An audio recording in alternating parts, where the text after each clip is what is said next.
Hanya di riwayat Khadijah ini memperlihatkan auratnya gitu. Atau ada juga di riwayat lain Khadijah ini membuka kerudungnya. Rambut itu kan aurat gitu ya. Nah, ketika Khadijah ini membuka kerudungnya, bertanya lagi kepada Muhammad, "Ya suamiku, Jibril masih ada nggak Jibril?" "Nggak ada, dia udah ngilang, udah pergi," katanya. Nah, atas jawaban tersebutlah Khadijah yakin kalau sosok Jibril yang sering menemui Muhammad atau yang sering menemui Rasulullah ini adalah malaikat, bukan iblis atau bukan setan. Karena apa? Ketika Khadijah ini membuka kerudungnya dan terlihat auratnya, rambutnya ini, Jibril pergi, Jibrilnya ngilang gitu. Yang dimana ketika itu Khadijah ini mempercayai bahwa kalau malaikat melihat aurat wanita ini pergi lah gitu intinya. Dan kalau setan tetap tinggal atau tetap diam di sana. Nah, di sanalah Khadijah yakin bahwa sosok Jibril yang sering menemui Rasulullah ini adalah malaikat, bukan setan atau bukan iblis. Intinya kayak gitu.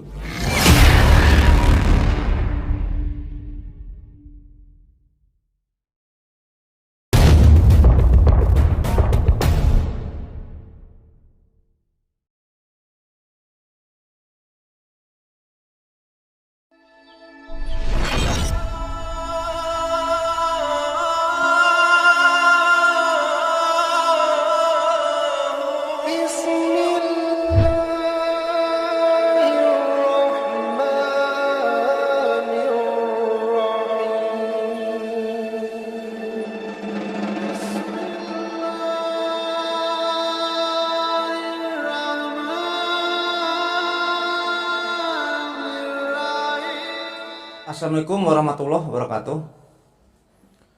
Bismillahirrahmanirrahim. Alhamdulillahirrahmanirrahim. Wabinasta'in wa ala umuri dunya waddin. Wassalatu wassalamu ala asyrofil anbiya'i wal mursalin wa ala alihi washabihi ajmain. Amma ba'du. Allahumma sholli ala sayyidina Muhammad wa ala ali sayyidina Muhammad. Rabbi sholli sadri wa yassir amri wahlul 'uqdatam min lisani yafqahu qawli. Oke, developers, kembali lagi bersama saya Lucky Developer. Jadi pada video kali ini kembali saya akan melanjutkan kisah cerita Islami ya, yang dimana kemarin kita udah membahas tentang Khadijah part 1 ya. Sekarang berarti part 2 kayak. Nah, di part 1 kemarin kita sudah membahas tentang bagaimana sifatnya Khadijah, karakteristik Khadijah gitu. Siapakah orang yang berpengaruh terhadap kehidupan Khadijah sehingga Khadijah ini bisa menjadi sosok yang ahli dagang dan sosok yang religi gitu ya, yang religius, yaitu Hakim bin Hizam dan Waraqah bin Naufal gitu.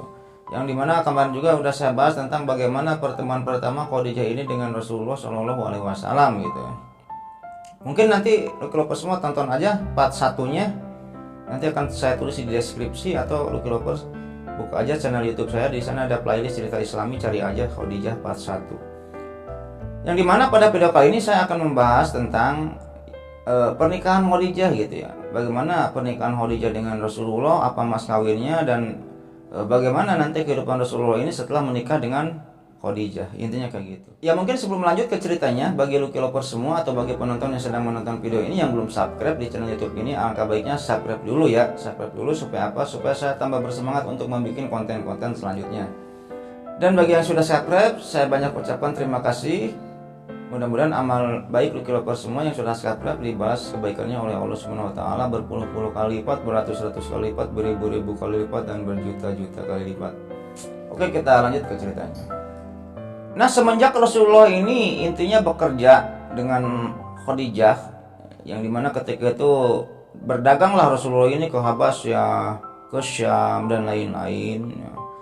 Yang dimana ketika itu Rasulullah ini, Muhammad muda ini, ketika berdagang dengan Khadijah ini diberikan gaji oleh Khadijah ini 2 kali lipat dari gaji orang biasa. Sehingga singkat cerita saja, akhirnya Rasulullah ini, Muhammad muda ini, ya mendapatkan lumayan cukup uang lah, menjadi orang kaya lah, intinya kayak gitu.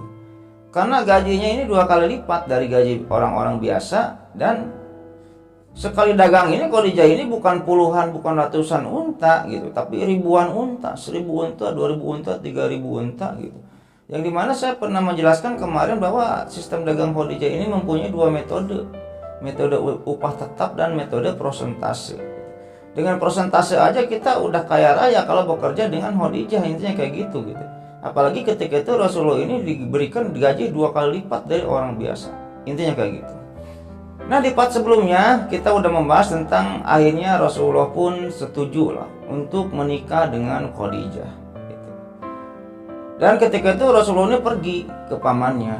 Paman, sudahkah paman untuk melamarkan seorang wanita untuk saya? Siapa wanita yang ingin kamu lamar? Kata Abu Thalib ketika itu. Khadijah ya paman.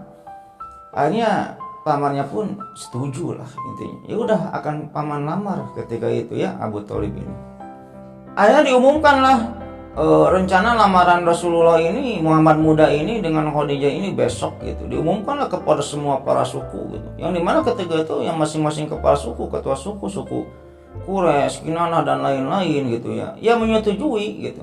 Sosok pemuda Nabi Muhammad ini, Muhammad muda ini dengan Khadijah ini untuk menikah karena apa, sepadan lah gitu. High class semua intinya kayak gitu lah. Singkat cerita besok pun tiba, akhirnya Muhammad muda ini datanglah dengan Abu Thalib pamannya dan dengan keluarga-keluarga saudara-saudaranya Abdul Muthalib dan lain-lain datang ke rumah Khadijah untuk apa? Untuk merayakan pernikahan dan untuk melamar Khadijah.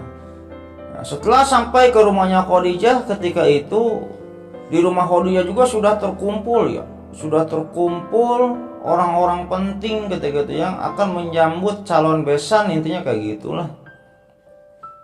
Di sana ada juga di rumahnya Khadijah ini sudah terkumpul Amru bin Asad, Waraqah bin Naufal, Hakim bin Hizam, gitu. Seluruh pembesar Bani Mudor pada datang, gitu. Dan tokoh-tokoh Mekah ketika itu pada datang. Nah di sini banyak cerita batil yang beredar tentang pernikahannya Rasulullah dengan Khadijah ini. Ya, banyak cerita-cerita batil yang dimana ya intinya cerita bohong lah ya. Banyak yang beredar bahwa pernikahan Rasulullah dengan Khadijah ini intinya tidak disetujui oleh Khuwailid. Intinya kayak gitu. Jadi ayahnya Khadijah ini tidak menyetujui pernikahan Rasulullah ini, pernikahan Muhammad muda ini dengan Khadijah. Ditolaklah oleh Khuwailid. Nah ketika itu Khuwailid ini disuruh mabok dulu gitu. Disuruh minum homer dulu gitu.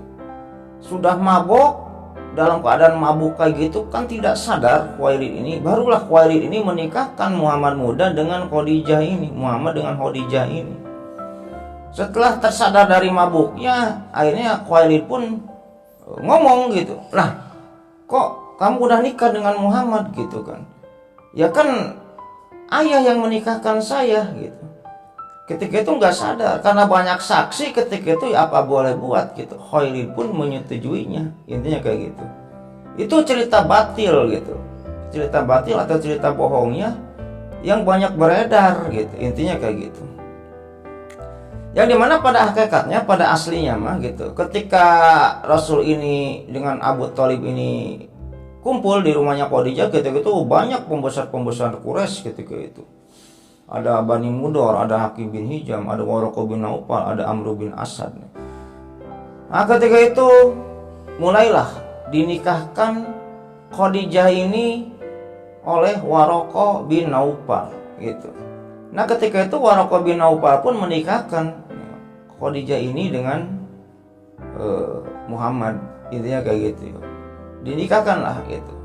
Setelah dinikahkan, setelah Waraqah ini menikahkan, intinya mah saya nikahkan Khadijah dengan Muhammad bla bla bla bla gitu. Nah, setelah Waraqah menikahkan kedua mempelai tersebut, akhirnya Abu Thalib pun protes. Saya tidak mau Waraqah ini menikahkan bukan hanya Waraqah lah yang menikahkan Khadijah ini, coba paman yang satu lagi. Hanya dinikahkan lagi gitu. Jadi dua, Waraqah dan Amru bin Asad gitu. Amru bin Asad pun ketika itu menikahkan lagi Khadijah dengan Muhammad gitu. Ya udah sah berarti ya sah gitu. Intinya kayak gitu. Nah ketika itu Lovers, mas kawin yang dibawa oleh Rasulullah gitu untuk melamar atau menikah dengan Khadijah ini ada beberapa pendapat gitu. Ada yang menyebutkan 20 ekor sapi gitu dan 12 setengah ukiah emas gitu, atau 40 ekor unta gitu. Satu ukiah ini 40 dirham kalau nggak salah, 40 dirham. Satu dirham ini 4 juta gitu. Kalikan aja berapa tuh? 12,5 ukiah emas. Terus 40 ekor unta, 20 ekor sapi. Unta harganya mahal sekali ya ketika itu. Unta ini ratusan juta kalau sekarang ini. Nah, Lucky Lovers, selain itu banyak perbedaan pendapat tentang berapa usia Khadijah ini ketika menikah dengan Muhammad, ketika menikah dengan Nabi Muhammad muda ini gitu. Ada beberapa pendapat, ada pendapat yang umur Khadijah ketika itu umurnya ini 40 tahun gitu ya, 40 tahun atau 39, 38 lah, di sekitar itulah gitu Lucky Lovers. Dan ada pendapat yang kedua, ketika itu umur Khadijah ini waktu menikah dengan Nabi Muhammad bunda ini, umurnya ketika itu mencapai 30 tahunan gitu, atau 28 tahunan gitu. 28, 29, 30 lah. Intinya kayak gitu. Yang dimana riwayat usia Khadijah ini ketika menikah dengan Rasulullah ini berumur 40 tahun atau 39 atau 38 tahun ini diambil dari riwayatnya Hakim bin Hizam. Dan riwayat Khadijah ini ketika menikah dengan Rasulullah ini, dirinya ini berumur 30 tahunan atau 29 atau 28 tahun. Ini diambil dari riwayatnya Ibnu Abbas. Yang mana ketika itu Ibnu Abbas ini pernah mengatakan bahwa usia Khadijah ketika menikah belum melewati 28 tahun. Intinya kayak gitu. Dan Rasulullah ketika itu, Nabi Muhammad muda ini ketika menikah dengan Khadijah ini usianya ini 25 tahun. 25 tahun. Nah Bang, kalau Abang cenderung ke versi yang mana Bang gitu? Kalau saya ini cenderung ke versi yang Khadijah ini menikahnya pada usia 30 tahunan lah ya. 28, 29 dan 30 tahun gitu. Berarti versinya Ibnu Abbas gitu. Mengapa demikian gitu? Karena ketika itu waktu Khadijah ini menikah dengan Rasulullah ini usia Abdullah bin Atik, anak pertamanya Khadijah, ini ketika itu berumur 10 tahun kalau nggak salah. Berumur 10 tahun. Dan Hindun masih anak-anak gitu. Kan Khadijah dengan suaminya kedua ini dikaruniai anak Hindun, Al-Harits dan Zainab kalau nggak salah gitu. Hindun ini masih belum balik ketika itu, usianya ini masih belum balik gitu. Dan kalau kita hitung Khadijah ini pernikahan pertama dengan siapa? Atik ya. Dengan Atik ini pada kurang lebih usia 10 tahun. Setelah itu Khadijah ini menikah lagi kan dengan Abu Halah kalau nggak salah ya, Abu Halah atau Hindun gitu, dan mempunyai 3 orang anak gitu, Zainab gitu ya, Hindun, Zainab dan Al-Harits gitu.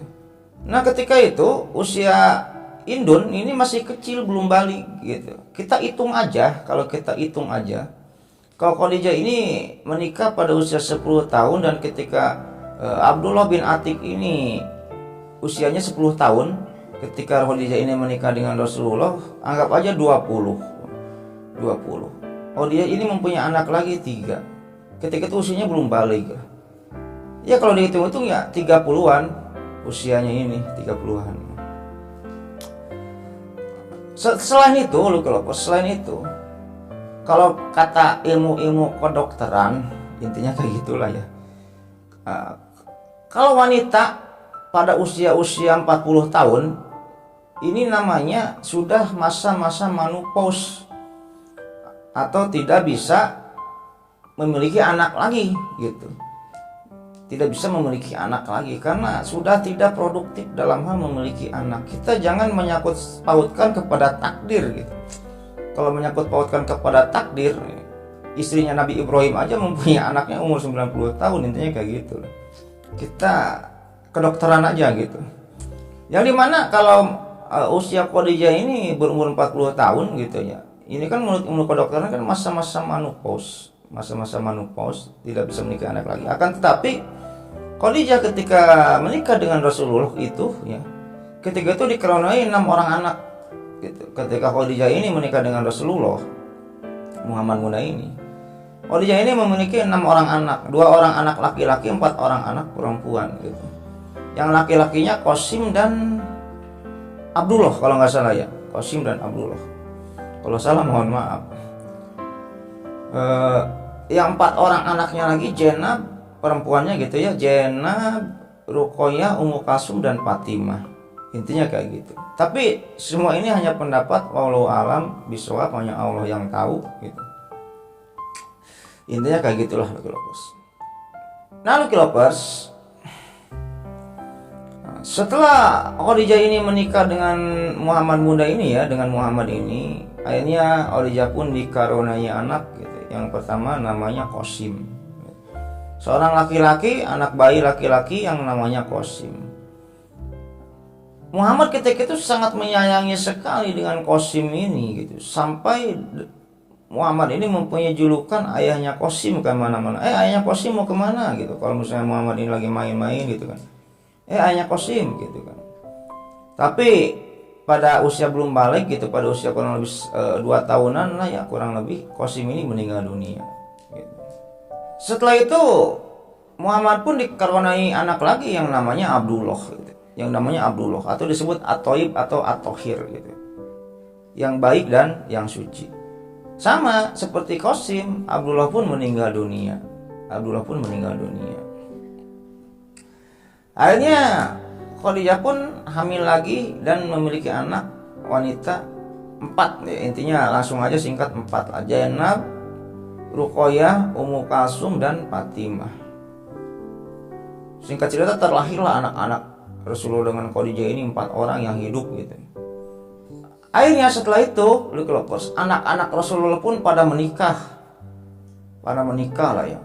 Kalau Zainab ini menikahnya dengan Abu Iyas atau Abdul As Ar-Rabi.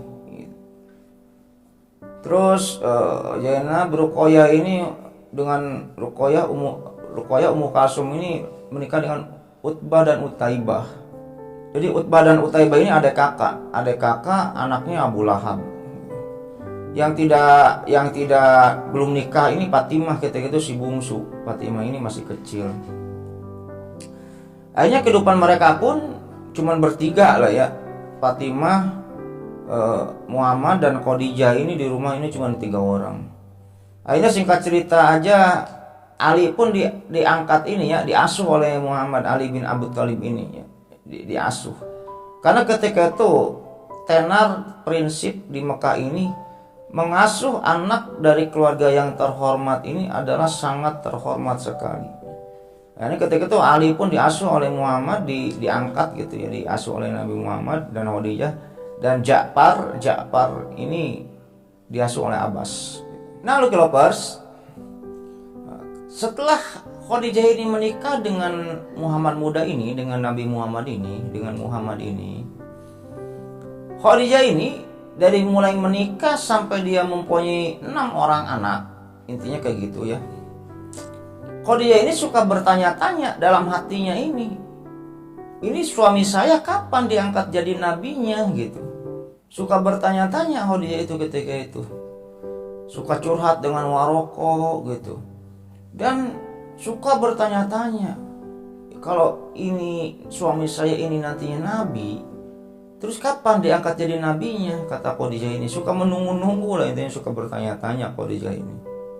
Singkat cerita saja, kita percepat dengan di waktu 6 bulan sebelum turunnya wahyu.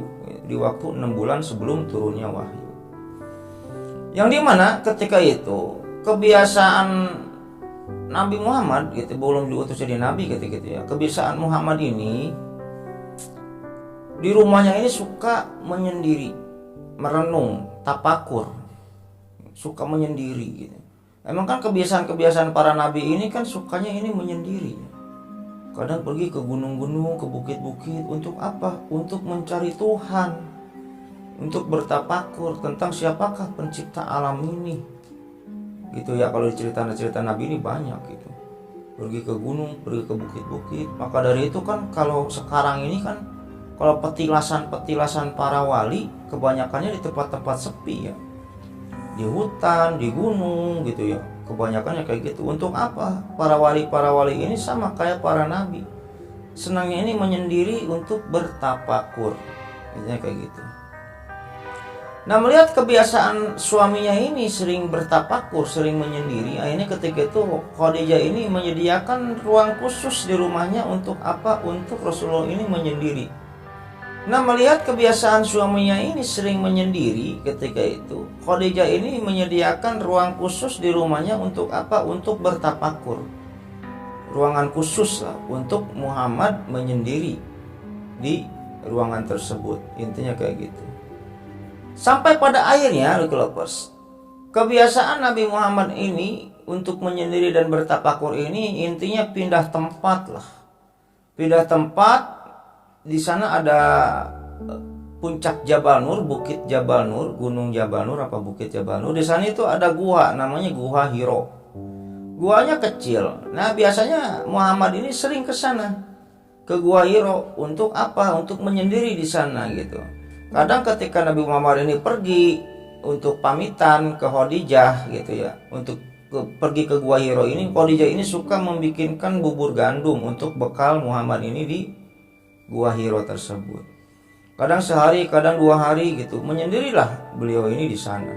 Nah, Lovers, pada suatu hari, pada suatu ketika, Muhammad ini bermimpi gitu. Muhammad ini bermimpi didatangi oleh makhluk atau sosok yang bernama Jibril gitu. Di mimpinya itu Muhammad ini didatangi oleh makhluk yang tinggi besar, bersayap gitu. Yang di mimpinya itu sosok yang bernama Jibril ini ngomong ke Muhammad gitu. Wahai Muhammad, saya Jibril katanya. Setelah mimpi terbangunlah Muhammad ini terbangun gitu dari mimpinya itu dan menceritakan kepada istrinya Khadijah. Ya istriku, tadi saya mimpi apa suamiku katanya. Saya didatangi makhluk gitu yang tinggi besar, konon mengaku namanya Jibril katanya. Akhirnya ketika Nabi Muhammad ini belum diangkat jadi nabi ya, ketika Muhammad ini takut dengan mimpinya tersebut, Khadijah ini menenangkan suaminya gitu. Suamiku, tenang aja, santai aja. Mungkin itu adalah sebuah kabar gembira, wahai suamiku. Mungkin itu adalah mimpi yang bagus, wahai suamiku, kata Khadijah ketika itu kepada Muhammad. Itulah contoh istri yang baik gitu ya, yang suka mensupport dan menenangkan suaminya ini ketika gundah dan gelisah. Intinya kayak gitu. Lalu selain itu Muhammad pun pernah didatangi oleh Jibril lagi gitu. Ketika itu bukan dalam mimpi, bentuk asli, bentuk nyata gitu. Jadi Muhammad sering bermimpi tentang Jibril gitu. Dan ketika itu Muhammad ini didatangi lagi oleh Jibril ini. Didatangi perihal apa? Nah, sepulangnya dari Gua Hiro ketika itu, ada yang ngomong ke Muhammad ini, wahai Muhammad, ngelihat ke pinggir nggak ada orang, ngelihat ke kiri nggak ada orang, ngelihat ke belakang nggak ada orang gitu. Ketika ngelihat ke atas baru ada orang gitu. Bukan orang itu, Jibril gitu. Bentuknya gede, bersayap gitu. Wahai Muhammad, kamu adalah utusan Allah dan saya adalah Jibril katanya. Wahai Muhammad, kamu adalah Rasul Allah dan saya adalah Jibril gitu. Kata sosok yang mengaku Jibril itu. Akhirnya Muhammad pun ketika itu, Muhammad juga manusia, melihat hal-hal yang serem kayak gitu, ya jecreng gini aja gak bisa gerak gitu, takut gitu. Muhammad ini takut melihat sosok Jibril yang konon katanya ketika itu Jibril ini menunjukkan sosok aslinya gitu. Kan sosok aslinya ini Jibril itu serem banget itu ya. Sayapnya ini mampu menutupi dunia. sayapnya ini. Pimpinannya para malaikat ketika itu Jibril ini. Muhammad kan nggak tahu itu siapa. Yang jelas sosoknya serem, ya udah kayak erep-erep lah kalau kata bahasa Inggrisnya mah ya. Kayak erep-erep. Diem aja. Akhirnya Khadijah di rumah nunggu. Ini suami saya nggak pulang-pulang gitu kan. Kemana? Diutus lah ketika itu ya. Suruhan Khadijah diutus. Ketika diutus kayak gitu, melihatlah Muhammad ini sedang berdiri aja penuh keringat gitu. Ketika itu kayak yang ketakutan gitu. Akhirnya dibawalah ke rumahnya. Setelah dibawa ke rumahnya, kembali Khadijah ini menenangkan Nabi Muhammad ini. Diceritakan oleh Nabi Muhammad ini, aduh saya ditemuin lagi sosok yang bernama Jibril itu, istriku katanya. Itu siapa sih dia gitu kan. Akhirnya menenangkan lagi Khadijah ini. Tenang suamiku, tenanglah suamiku. Mungkin ini adalah kabar yang gembira suamiku. Tenang aja. Sungguh aku berharap engkau ini akan menjadi nabi bagi umat ini suamiku. Kata Khadijah, ditenangkanlah. Akhirnya tidurlah Nabi Muhammad ini, istirahatlah. Nah, Lucky Lovers, mendengar atau melihat cerita-cerita atau kejadian tentang suaminya ini sering didatangi gitu ya. Maupun lewat mimpi maupun lewat dunia nyata oleh sosok yang bernama Jibril ini gitu. Khadijah ini nggak tahu tentang Jibril ini, siapa sih Jibril ini. Intinya belum diajarkan, belum diceritakan oleh Waroko atau guru-guru ngajinya Khadijah. Selain Waroko ketika itu banyaklah kenalan-kenalan kiai-kiai yang dikenal oleh Khadijah. Melihat hal tersebut, melihat suaminya ini sering didatangi oleh sosok yang bernama Jibril ini, akhirnya Khadijah ini pergi ke seorang kiai lah intinya lah ya. Kiainya ketika itu namanya Adas gitu. Yaitu seorang Nasrani dari Nainawa. Adas ini beragamakan Nasrani dari Nainawa. Konon daerah tersebut yaitu sebuah desa yang ditinggali oleh Nabi Yunus ketika itu. Diketoklah pintu si Adas ini, tok gitu. Dibuka oleh si Adas. Ketika dibuka, Khadijah, udah lama kamu gak kesini tumben. Yaudah sok masuk. Hanya disuguhkanlah makanan minuman. Ada apa Khadijah, ada apa? Kamu keperluan kamu kesini ada apa? Ya Adas, saya ingin bertanya sesuatu kepada kamu. Mau bertanya apa Khadijah? Kata si Adas ketika itu. Ya Adas, apakah kamu mengetahui sesuatu tentang Jibril? Ketika Khadijah bertanya hal tersebut kepada Adas ini mukanya langsung berubah. Langsung kaget intinya. Muka si Adas ini langsung kaget. Dan ketika itu Adas ini berujar, Maha suci Allah. Untuk apa Jibril datang ke dunia? Sedangkan dia ini adalah penduduk langit. Kata Adas ketika. Lalu Kilopers, setelah itu Khadijah pun ngomong lagi kepada si Adas ini ya. Ya Adas, beritahu aku apa yang kamu tahu tentangnya, tentang Jibril itu. Dan ketika itu Adas menjawab, ya Khadijah, Jibril dia itu adalah kepercayaan Allah yang menyampaikan wahyu kepada para nabinya. Dia adalah temannya Nabi Musa dan Nabi Isa. Kata Adas ketika itu. Setelah ngobrol-ngobrol kayak gitu, akhirnya singkat cerita pergilah Khadijah ini, pulang lagi ke rumahnya. Terima kasih ya Adas, kata. Nah setelah sampai di rumahnya, Khadijah ini belum puas tentang jawaban Adas tadi. Akhirnya pergi lagi ke siapa? Ke Waroko bin Naufal. Pergi lagi. Setelah sampai rumahnya Waroko, diketuk pintunya. Tuk. Dibuka pintunya. Khadijah, tumben kesini ada apa? Sama, Khadijah ini menceritakan sesuatu. Ya Waroko, saya ingin ada perlu ke kamu. Ada apa? Ya Waroko, apakah kamu mengetahui sesuatu tentang Jibril? Mendengar nama Jibril, Waroko pun mukanya berubah jadi kaget dan kayak ketakutan gitu. Kaget. Khadijah, kamu tahu dari mana tentang Jibril? Nama Jibril ini kamu tahu dari mana? Kata Waroko ini. Yang dimana ketika itu Waroko ini belum mengajarkannya gitu ya. Kepada Khadijah ini belum mengajarkan gitu. Kan Waraqah ini gurunya Khadijah. Ya kalau kamu tahu sesuatu tentang Jibril, tolong jelaskan siapakah Jibril ini ya Waraqah, kata Khadijah ketika itu.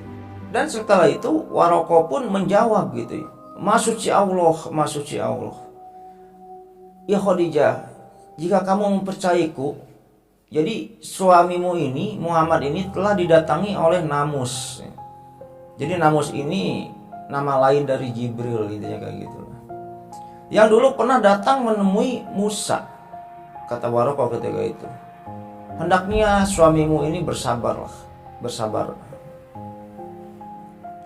Akhirnya ditenangkanlah Khadijah ini dengan sama Waraqah ini. Jadi Jibril ini adalah malaikatnya Allah yang selalu menyampaikan, tugasnya ini menyampaikan wahyu-wahyu kepada para nabi-nabinya Allah, kepada utusan-utusannya Allah, rasul-rasulnya Allah. Intinya kayak gitu. Hanya tenang Khadijah itu, oh berarti Jibril itu gitu. Itu sebentar lagi suami saya diangkat nih jadi nabi dan rasul, kata Khadijah ketika. Hanya pulanglah ke rumahnya Khadijah ini, pulang. Setelah pulang, laporan ke Muhammad. Ya Muhammad, saya tadi udah datang ke Waraqah dan ini. Waraqah dan Adas menerangkan bahwa Jibril ini adalah malaikatnya Allah yang suka menyampaikan wahyu kepada Allah, bla bla bla bla bla bla. Intinya kayak gitu. Mungkin sebentar lagi kamu ini akan diangkat oleh Allah menjadi nabi dan rasul ya suamiku, kata Khadijah gitu ya. Ya Muhammad pun ketika itu biasa-biasa aja lah intinya lah ya. Setelah itu Muhammad pun biasa kegiatan sehari-harinya ya, bertawaf gitu dan lain sebagainya. Nah ketika itu pada suatu hari Muhammad ini lagi bertawaf, Muhammad ini lagi tawaf ke Mekah. Singkat cerita saja pulang bertemu dengan Waraqah. Ketika habis tawaf ini, Muhammad ini pulangnya ini bertemu dengan Waraqah bin Nawfal. Ngobrol lah, kan ketika itu udah ketemu ya, udah kenal. Ngobrol-ngobrol, singkat cerita, setelah selesai dari obrolannya itu, Waraqah bin Nawfal ini ngomong ke Nabi Muhammad ini, ngomong, ya Muhammad, jika saatnya nanti kalau kamu ini diutus menjadi nabi dan rasul oleh Allah Subhanahu wa taala, yang dimana jika hal tersebut terjadi dan saya masih hidup, saya akan beriman kepada kamu ya Muhammad, kata Waraqah ketika itu. Saya akan serahkan seluruh sisa hidupku ini untuk mengabdi kepada kamu ya Muhammad. Saya akan beriman kepada kamu ya Muhammad, kata Waraqah bin Nawfal ketika itu. Sayangnya kan di riwayat-riwayat ketika Rasul ini diutus jadi nabi dan rasul, Waraqah ini sudah meninggal dunia gitu. Akan tetapi para alim ulama banyak yang mengatakan bahwa Waraqah ini masuk surga. Intinya kayak gitu, Waraqah ini masuk surga karena niatnya itu, intinya kayak gitu. Nah Lucky Lovers, ketika itu hari-hari pun berlalu, intinya lah gitu ya, hari-hari pun berlalu.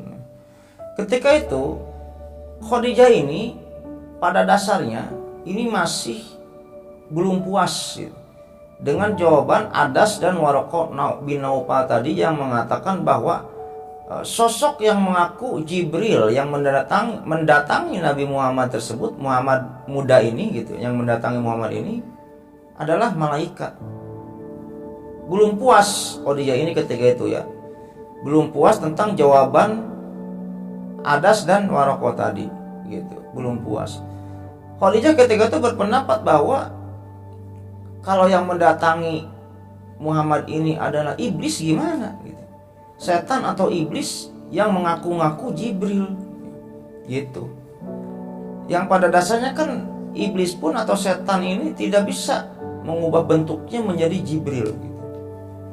Intinya kayak gitu. Tapi dengan logika yang ada, Khadijah ini suka berpendapat kayak gitu. Bagaimana kalau yang mendatangi suami saya itu bukan Jibril, tapi iblis yang mengaku-ngaku sebagai Jibril? Akhirnya untuk meyakinkan pendapatnya tersebut gitu. Ketika itu pada suatu hari Khadijah ini ngomong ke suaminya ini, ya suamiku, Jibril sekarang suka datang nggak menemui kamu sekarang ini? Oh suka, istriku suka datang. Kemarin saya habis bertemu dengan Jibril. Kemarinnya lagi udah bertemu dengan Jibril. Kemarinnya lagi saya mimpi Jibril katanya. Oh suka ya, kata Khadijah ini. Ya suamiku, bagaimana kalau kayak gini? Nanti kalau suatu saat Jibril ini datang menemui kamu gitu, kamu bilang kepada saya, kata Khadijah ketika itu. Nanti kalau Jibril ini datang menemui kamu lagi, kamu bilang kepada saya. Oh iya istriku, nanti kalau Jibril datang lagi kepada saya akan bilang kepada kamu istriku. Hanya sudahlah kejadian tersebut berlalu. Pada suatu hari lagi, pada suatu ketika lagi, ketika itu Rasulullah ini dan Khadijah ini lagi berduaan di rumahnya, lagi berduaan gitu ya. Datang Jibril. Assalamualaikum, waalaikumsalam.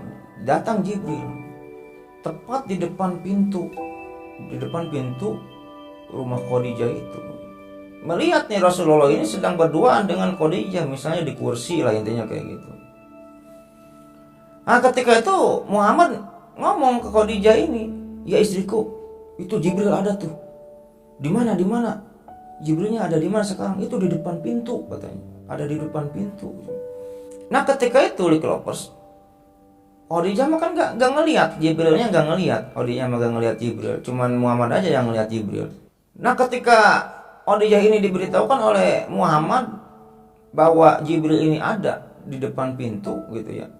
Khadijah ini ketika itu duduknya ini sedang berada di samping Rasulullah, pindah duduknya ini di pahanya menyuruh Rasulullah ini, ya suamiku, kamu pindah sekarang duduknya di paha kiriku. Akhirnya duduklah Rasul ini di paha kirinya Khadijah. Setelah itu Khadijah ini bertanya lagi kepada Muhammad ini gitu. Ya suamiku, masih ada gak Jibril? Masih ada tuh di depan pintu. Oh sekarang kamu duduknya pindah ke paha sebelah kanan. Hanya duduknya pindah lagi ke paha sebelah kanan. Setelah Muhammad duduknya pindah ke paha sebelah kanan, Khadijah ini bertanya lagi kepada suaminya ini. Ya suamiku, Jibril masih ada gak? Oh itu masih ada di depan pintu. Ya suamiku, sekarang kamu peluk aku. Akhirnya dipeluklah Khadijah ini oleh Muhammad ini, dipeluk. Setelah dipeluk nanya lagi Khadijah ini kepada Muhammad, ya suamiku, Jibril masih ada nggak? Masih ada tuh di depan pintu. Setelah mendengar kayak gitu, hanya di riwayat Khadijah ini memperlihatkan auratnya gitu. Atau ada juga di riwayat lain Khadijah ini membuka kerudungnya. Rambut itu kan aurat gitu ya. Nah ketika Khadijah ini membuka kerudungnya, bertanya lagi kepada Muhammad, ya suamiku, Jibril masih ada gak Jibril? Gak ada, dia udah ngilang, udah pergi katanya. Nah atas jawaban tersebutlah Khadijah yakin kalau sosok Jibril yang sering menemui Muhammad atau yang sering menemui Rasulullah ini adalah malaikat, bukan iblis atau bukan setan. Karena apa? Ketika Khadijah ini membuka kerudungnya dan terlihat auratnya, rambutnya ini, Jibril pergi, Jibrilnya ngilang gitu. Yang dimana ketika itu Khadijah ini mempercayai bahwa kalau malaikat melihat aurat wanita ini pergi lah gitu intinya. Dan kalau setan tetap tinggal atau tetap diam di sana. Nah di sanalah Khadijah yakin bahwa sosok Jibril yang sering menemui Rasulullah ini adalah malaikat, bukan setan atau bukan iblis. Intinya kayak gitu. Nah Liklovers, kita singkat aja, yang dimana pada akhirnya muncullah wahyu pertama yang diturunkan Allah melalui malaikat Jibril kepada Nabi Muhammad, yaitu apa? Surat Al-Alaq ayat 1-5, yang dimana ketika itu Nabi Muhammad ini sedang berada di Gua Hiro gitu. Muncullah Jibril ketika itu. Iqra ya Muhammad. Saya tidak bisa baca ya Jibril. Diulangi lagi. Iqra ya Muhammad. Saya tidak bisa baca ya Jibril, kata Muhammad. Diulangi lagi. Iqra ya Muhammad, sampai 3 kali. Saya tidak bisa baca ya Jibril. Akhirnya ketika itu Jibril pun mendekap Rasulullah, memeluk Rasulullah dan melanjutkan ayatnya, Iqra bismi rabbikal ladzi khalaq. Kita bacakan suratnya lagi lepas. A'udzu billahi minasy syaithanir rajim. Bismillahirrahmanirrahim. Iqra bismi rabbikal ladzi khalaq. Khalaqal insana min 'alaq. Iqra wa rabbukal akram. Alladzi 'allama bil qalam. 'Allamal insana ma lam ya'lam. Kalla innal insana la yatgha aw ra'ahu istaghna. Inna ila rabbika ruj'a. Ara'aita alladhi yanha 'abdan idza shalla. Ara'aita in kana 'alal huda aw amara bittaqwa. Ara'aita in kadzdzaba wa tawalla. Alam ya'lam bi anna Allaha yara. Kalla la in lam yantahi lanasfa'an bin nasiyah. Naziyatin kadhibatin khati'ah. Falyad'u nadiyah. Sanad'u dzabaniyah. Kalla la tuti'hu wasjud waqtarib. Shadaqallahul azim. Nah itulah ya wahyu pertama yang diturunkan Allah kepada Muhammad melalui perantara malaikat Jibril, yaitu surat Al-Alaq ayat 1 sampai 5. Kita bacakan artinya. Bacalah dengan menyebut nama Tuhanmu yang menciptakan. Dia telah menciptakan manusia dari segumpal darah. Bacalah. Dan Tuhanmu lah yang maha mulia, yang mengajarkan manusia dengan pena. Dia mengajarkan manusia apa yang tidak diketahuinya. Ini menceritakan tentang ilmu pengetahuan lah, ya, intinya kayak gitu. Dari semenjak turunnya surat Al-Alaq inilah resmi Muhammad ini diutus menjadi nabi dan rasul. Yang dimana ketika itu belum ada perintah Allah untuk menyiarkan, untuk mengetahui bahwa nih saya ini nabi, kamu sembah Allah, kamu tinggalkan Lata, Uzza, Mana dan Hubal, intinya kayak gitu. Tinggalkan berhala-berhala kalian. Belum adalah perintah Allah untuk menyiarkan Islam gitu. Akan tetapi pada akhirnya turun lagi surat Al-Mudatsir kalau nggak salah ya. Al-Mudatsir 1 sampai 7 gitu. Bismillahirrahmanirrahim. Ya ayyuhal muddatsir qum fa'anzir wa rabbaka fakabbir wa thiyabaka fatahhir warruzza fahzur wa la tamnun tastakthir wa lirabbika fasbir. Shadaqallahul azim. Nah setelah turunnya surah Al-Mudatsir ini barulah Nabi Muhammad ini diperintahkan untuk menyiarkan gitu. Lalu berilah peringatan gitu untuk menyiarkan. Hai orang-orang yang berselimut gitu kan itu. Ya ayyuhal mudatsir, hai orang-orang yang berselimut, qum fa'anzir gitu. Bangunlah dan berikan peringatan kepada orang-orang gitu. Peringatan tentang apa? Wa rabbuka fakabbir. Tuhanmu agungkanlah. Allah ini agungkanlah gitu. Wasiyabaka fatahhir. Pakaianmu bersihkanlah. Warujja fahjur, segala perbuatan yang keji tinggalkan gitu. Dan janganlah memberi dengan maksud memperoleh balasan yang lebih banyak, karena Tuhanmu bersabarlah. Warabbika fasbir. Nah intinya di ayat ini Nabi Muhammad ini disuruh untuk memberikan peringatan kepada umatnya bahwa Tuhan itu Allah loh. Saya ini nabi loh. Berimanlah kepada Allah dan berimanlah kepada nabinya. Nah setelah itu turun lagi surat Ad-Duha, turun lagi surat Al-Baqarah ayat 31 sampai 35 dan lain sebagainya. Nah, ketika itu ketika Rasul ini menerima surat Al-Mudaththir ini kan disuruh memberikan peringatan. Nabi Muhammad ini sering melamun gitu. Sering melamun di rumahnya ini. Melamun tentang apa? Ini nanti orang-orang ini akan percaya nggak sih gitu kan? Bahwa saya ini Rasul gitu. Bahwa ini saya ini Nabi gitu. Ragu lah ketika itu. Orang-orang ini nanti akan ngikuti nggak sih dakwah saya ini untuk meninggalkan sesembahan mereka, patung-patung mereka, berhala-berhala mereka. Akankah nanti ini saya ini akan ada pengikutnya enggak gitu. Ragu ketika itu Nabi Muhammad ini ragu. Rasulullah ini ragu lah. Akan dipercayakan nanti sama orang-orang. Sering melamun ketika itu. Nah, Lokilopers, di tengah keraguan Rasulullah ini, perihal nantinya ini ada orang enggak yang menjadi pengikut saya? Ada orang enggak yang percaya kepada saya bahwa saya ini adalah Nabi?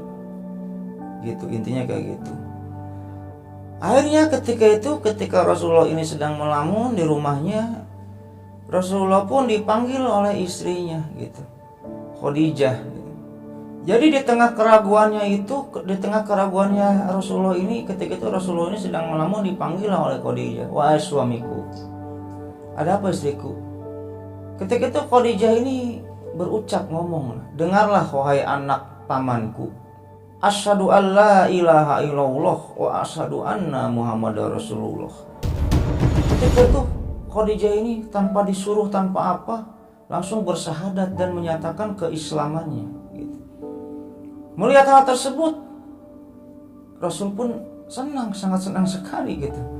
Rasul pun tersenyum ketika itu. Rasul pun tersenyum. Itulah potret dari sosok Khadijah gitu. Yang dimana di saat suaminya ini ragu apakah ada orang yang percaya bahwa saya ini Nabi, Khadijah lah yang pertama kali bersyahadat. Khadijah lah orang yang pertama kali mencetuskan keislamannya. Khadijah lah orang yang pertama kali meyakinkan dan menguatkan hati Rasulullah perihal bahwa berdakwahlah, nanti juga akan ada pengikut-pengikut yang mengikuti agama kamu. Maka ketika itu Khadijah bersyahadat, yang dimana kata Ibnu Atsir berkata Khadijah adalah makhluk Allah pertama yang masuk Islam, yang tidak didahului oleh seorang baik laki-laki maupun perempuan. Jadi Khadijah lah orang yang pertama kali masuk Islam. Ibnu Ishaq berkata Khadijah wanita pertama yang beriman. Intinya kayak gitu, Lokilopers. Itulah sosok Khadijah yang selalu menyupport suaminya ini untuk terus mendakwahkan dan jangan takut untuk mensiarkan syariat Islam ini. Intinya kayak gitu. Ya mungkin untuk video kali ini dicukupkan sekian dulu, Lokilopers ya. Mudah-mudahan video ini menghibur dan banyak manfaatnya bagi Lokilopers semua ya. Dan tak lupa juga saya mengucapkan terima kasih kepada Lokilopers semua yang sudah menonton video ini sampai dengan selesai. Ya mungkin dalam cerita atau video ini ambil yang baiknya, buang yang buruknya, dan jika ada salah-salah kata atau salah-salah nama atau salah apapun dalam cerita ini yang saya perbuat, ya mungkin itu adalah hanya itu kesalahan saya pribadi dan saya tidak sengaja untuk melakukan kesalahan tersebut, intinya kayak gitu. Dan sebelum videonya saya tutup, terlebih dahulu saya akan mendoakan kepada Lokilopers semua. Allahumma inna nas'aluka bi anna lakal hamdu la ilaha illa anta wahdakala salikal kalmananu badius samawati wal ardh dzul jalali wal ikram ya hayyu ya qayyum. Mudah-mudahan Lokilopers semua diberikan kesehatan, diberikan umur yang panjang, diberikan rezeki yang melimpah. Bagi orang yang belum ada punya pekerjaan, mudah-mudahan cepat didapatkan pekerjaan gitu ya oleh Allah Subhanahu wa taala. Dan jika ada orang yang dalam keadaan sakit atau keluarga yang sedang sakit, mudah-mudahan cepat diangkat penyakitnya dan disembuhkan penyakitnya oleh Allah Subhanahu wa taala. Dan jika yang masih sehat, mudah-mudahan diperpanjang nikmat sehatnya oleh Allah Subhanahu wa taala dan tidak disakitkan lagi sampai wafat. Dan jika yang belum punya jodoh, mudah-mudahan dipertemukan dengan jodohnya yang baik gitu. Bagi seorang laki-laki, mudah-mudahan mendapatkan jodoh seorang wanita yang cantik, yang soleh, yang kaya seperti Khadijah yang sayang kepada suami. Dan jika seorang perempuan atau seorang wanita, mudah-mudahan dipertemukan dengan jodohnya seorang pria yang ganteng, yang gagah, yang soleh, yang sayang kepada istri, dan terutama yang berkepribadian ya, punya mobil pribadi, punya rumah pribadi, punya perusahaan pribadi gitu. Dan yang paling utama, mudah-mudahan kita semua termasuk saya nantinya dikumpulkan dalam surganya Allah Subhanahu wa taala ya di hari akhir dan mendapatkan syafaat darinya. Mungkin gitu aja Lovers cerita pada video kali ini, mudah-mudahan menghibur. Akhirul kata, Allahumma shalli ala sayyidina Muhammad wa ala ali sayyidina Muhammad wa billahi taufiq wal hidayah. Wassalamualaikum warahmatullahi wabarakatuh.